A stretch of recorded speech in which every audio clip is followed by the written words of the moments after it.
Olá! Bem-vindas e bem-vindos a mais uma análise aprofundada. Hoje a gente mergulha num tema, olha, essencial na gestão pública: a identificação de riscos. Mas especificamente lá na fase de planejamento das contratações.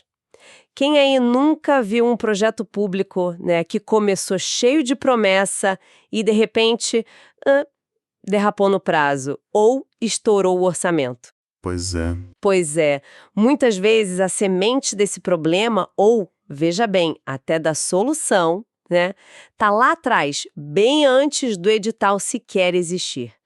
Então hoje a gente vai investigar como farejar esses possíveis percalços ou até mesmo as oportunidades logo no comecinho. Exato. E esse seu ponto sobre olhar também para as oportunidades, sabe? Para os eventos incertos que podem, na verdade, ajudar o projeto, isso é muito importante. Gerenciar riscos não é só jogar na defesa, né? É também uma estratégia para conseguir mais valor com o dinheiro público. As fontes que a gente analisou, como o material lá da PoliUSP e guias bem robustos, tipo do antigo Ministério do Planejamento, o MPO, eles são claros, isso tem que ser um processo pensado e estruturado. E é cada vez mais necessário, né? Com a complexidade que a gente vê hoje nas demandas do setor público. Ótimo ponto. Então, nossa missão aqui hoje é, assim, desvendar o que, o porquê e o como dessa identificação de riscos, pensando especificamente no planejamento das contratações, tá? Com base nesse material que a gente levantou. Ok, então, vamos lá, vamos desenrolar isso. Para começar, o que é exatamente um risco nesse contexto de contratação pública e por que essa neura toda tem que acontecer antes do contrato sequer existir? Boa, excelente começo. Primeiro, é fundamental separar as coisas, né? Uma distinção que algumas fontes, tipo o Práticas em Projetos, o material da Asana, eles batem muito nessa tecla. Risco não é problema. Ah, é importante isso. Qual a diferença-chave aí? Um risco é um evento, uma condição que é incerta, está lá no futuro. Pode ser que aconteça, pode ser que não. Mas se acontecer, vai ter um efeito nos objetivos da contratação. E esse efeito, olha só, pode ser negativo, aí atrapalha tudo, ou pode ser positivo, uma oportunidade que surge. A ISO 31000, que é a referência na área, né, e aparece em várias fontes, define risco justamente assim: o efeito da incerteza nos objetivos. Entendi. Então, o risco está ligado à incerteza, ao futuro e ao impacto que poderia ter nos objetivos, tipo custo, prazo, qualidade, essas coisas, né? E o problema? Onde ele entra? O problema não tem mais incerteza. Ele já aconteceu. É uma pedra no sapato agora, no presente. Uma dificuldade real que está ali atrapalhando. Se o fornecedor já atrasou a entrega, isso é um problema. Agora, se existe uma chance de ele atrasar por causa, sei lá, de uma greve que foi anunciada, isso é um risco. Sacou. Então, identificar riscos é esse exercício de futurologia controlada, sabe? Mapear essas incertezas antes que virem problemões reais, que aí sim são bem mais difíceis de resolver. Entendido. Risco é a neblina lá na frente. Problema é a batida que já rolou. E por que essa antecipação? Essa identificação proativa lá no planejamento é tão fundamental assim. Não dava para ir apagando incêndio conforme aparece. Olha, até dava, mas ia sair muito mais caro e, francamente, muito mais arriscado. As fontes que a gente viu, a Asana, PoliUSP, o Guia do MPU, são muito claras nos benefícios de agir cedo. Primeiro, como o material da PoliUSP mostra bem, identificar os riscos lá no começo aumenta e muito a chance da contratação dar certo. Sabe, cumprir prazo, ficar no orçamento, entregar a qualidade esperada. O PMBOK, que é referência em projeto e que o Práticas em Projetos e a Asana citam, fala justamente disso: maximizar as chances e os impactos das coisas boas e minimizar as ruins. Isso parece ter tudo a ver com usar bem o dinheiro público, né? Que o Guia do MPU também menciona bastante, principalmente para aquelas contratações mais maiores, mais importantes. Acertei. Precisamente. Se você identifica lá no planejamento um risco de o preço de um material-chave subir muito, você pode, sei lá, buscar alternativas, negociar diferente, ou até já deixar uma reserva no orçamento para isso. Mas de forma consciente, entende? Sim, sim. É usar a informação sobre a incerteza para alocar melhor o dinheiro. E tem mais, a PoliUSP lembra que isso ajuda a lidar com a complexidade, com a pressão por prazo, por orçamento, que é o dia a dia no setor público, né? Com certeza. E tem um ponto que é crucial assim para a administração pública, a questão da integridade, da conformidade. O guia do MPO, nossa, é muito detalhado nisso. Fala de risco de fraude, corrupção, desvio ético, conflito de interesse. Nossa, pontos sensíveis. Muito. Identificar essas possíveis brechas antes da coisa andar é um passo gigantesco para proteger o processo todo. No fim das contas, é olhar para os objetivos da contratação e perguntar: que incerteza pode me atrapalhar ou até me ajudar a chegar lá? Fica claro que não é só mais um formulário para preencher, né? É gestão estratégica mesmo, é responsabilidade. Mas vamos para a parte prática. Como é que a gente faz isso? Como encontrar esses riscos que podem estar ali, escondidos, num termo de referência, num estudo técnico? Agora é que o negócio fica interessante. Sem dúvida. E as fontes dão um cardápio bem variado de abordagens. Uma das mais famosas, que quase todo mundo cita, PoliUSP, Guia MPO, Asana, é o clássico brainstorming, a tempestade de ideias. A ideia é juntar o pessoal-chave, né, a equipe que está planejando, quem vai usar o serviço ou produto depois, especialistas naquele assunto, talvez alguém do controle interno, e jogar aberto. Gente, o que pode dar errado aqui? Ou até dar muito certo. Mas vamos combinar, né? No serviço público, às vezes, tem aquela hierarquia mais marcada. Como é que garante que esse brainstorming não vira só o chefe falando, ou que o pessoal fica com medo de apontar uma falha? O guia do MPO dá alguma luz nisso? Dá sim, e são dicas ótimas. Ele fala muito da importância da diversidade. Chama a gente de áreas diferentes, com visões diferentes, e de criar um ambiente seguro, onde no começo nenhuma ideia é ruim. Nada de crítica nessa hora. Ah, isso é a chave. Total. O foco primeiro é gerar volume, variedade de possíveis riscos, sem julgar. Só depois é que se organiza, analisa, filtra. O importante é direcionar a conversa. Tá, e se isso acontecer, como afeta nosso objetivo final com essa contratação? Outra técnica muito importante é a análise de documentos históricos. A PoliUSP e a Asana falam disso. Isso é olhar papelada antiga, né? Tipo, contratações parecidas que já rolaram. Mas sabe como é? Muitas vezes aquelas lições aprendidas que ficam registradas são meio genéricas, não contam a história toda. O que deu errado de verdade lá na raiz. Como cavar mais fundo? Ótima pergunta. Olhar só o documento frio pode ser raso mesmo. Por isso, é bom cruzar informações. Pegar ata de reunião, parecer técnico, relatório de fiscalização de contrato antigo. E combinar isso com outra técnica, as entrevistas com especialistas. Falar com quem manja. Exato.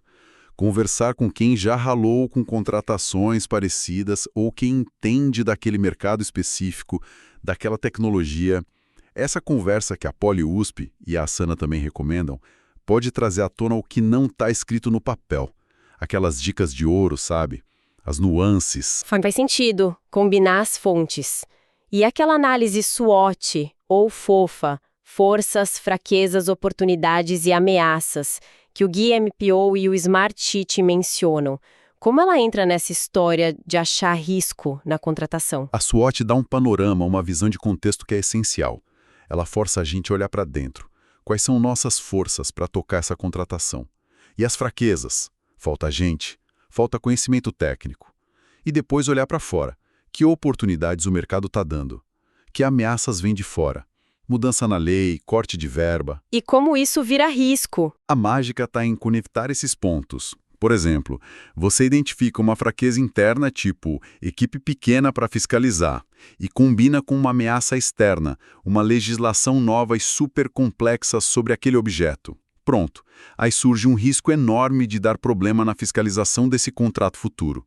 A SWOT ajuda a ver essas interações, não só listar pontos soltos. Ela dá o contexto onde os riscos podem nascer. Entendi. A SWOT mapeia o terreno. E para não se perder nesse monte de risco que pode aparecer com essas técnicas, O material do TSE-PE e do Smartsheet falam de estrutura analítico de riscos, AEAR ou RBS em inglês. Que vantagem tem isso, além de deixar a lista organizada? A IRE, ou RBS, é mais que organização, é um jeito de pensar. É como criar gavetas para guardar os riscos por tipo. Fontes como a PoliUSP e o Guia MPO sugerem categorias comuns, tipo riscos técnicos. A especificação está meio vaga, a tecnologia é muito nova. Riscos financeiros. Será que o dinheiro dá? E se o dólar disparar? Riscos de cronograma. Depende de outra coisa que pode atrasar. Riscos de qualidade. Será que o material entrega o que promete? E o guia do MPO ainda traz umas categorias bem setor público mesmo, né? Exatamente. Riscos estratégicos. Essa contratação pode sujar a imagem do órgão. Riscos operacionais. Tem gente para fiscalizar depois? O sistema de controle vai dar conta? Riscos de conformidade. E se a lei mudar no meio do caminho? E a categoria super importante de riscos de integridade que o Guia MPO detalha naquele anexo 3. Risco de direcionar a licitação, de ter fraude na execução, conflito de interesse na fiscalização.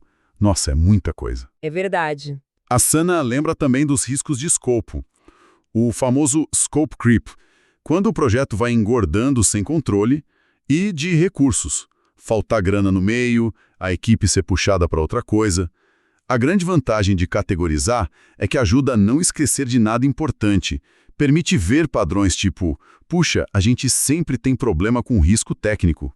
E direciona a análise para quem entende mais daquele assunto específico. E isso casa com aquela dica do Práticas em Projetos sobre descrever o risco de forma específica, né? Para não ficar no genérico risco do projeto dar errado. A causa e a consequência. Tipo, em vez de risco de problema na entrega, algo como risco de atraso na entrega do software, o evento, por causa da complexidade de integrar com o sistema antigo, a causa, o que pode levar ao adiamento do início da operação do novo serviço, a consequência. O Guia MPO também fala muito de analisar causas, que podem ser fontes de risco, junto com vulnerabilidades nossas, e consequências, o impacto nos objetivos. Essa clareza que permite pensar numa resposta boa depois. Um risco de integridade, por exemplo, poderia ser risco de colocar a exigência técnica muito restritiva no edital, evento, por causa de pressão indevida de um fornecedor, causa, resultando em menos competição e possível preço mais alto, consequência. Nossa, essa especificidade faz toda a diferença para análise. Ok, então temos várias técnicas para achar e entender os riscos. Mas como organizar isso tudo para ser útil de verdade? Para não virar um monte de papel ou arquivo perdido? Que ferramentas práticas ajudam nisso? Organizar é essencial para poder gerenciar depois, né? A ferramenta principal, que quase todas as fontes que falam da prática mencionam, Smartsheet, Asana, o Guia MPO tem até modelo no anexo 2, é o registro de riscos, ou Risk Register. Às vezes chamam de log de riscos. Pensa nele como se fosse o painel de controle de tudo que pode ameaçar ou ajudar a sua contratação. Geralmente é uma planilha, uma tabela.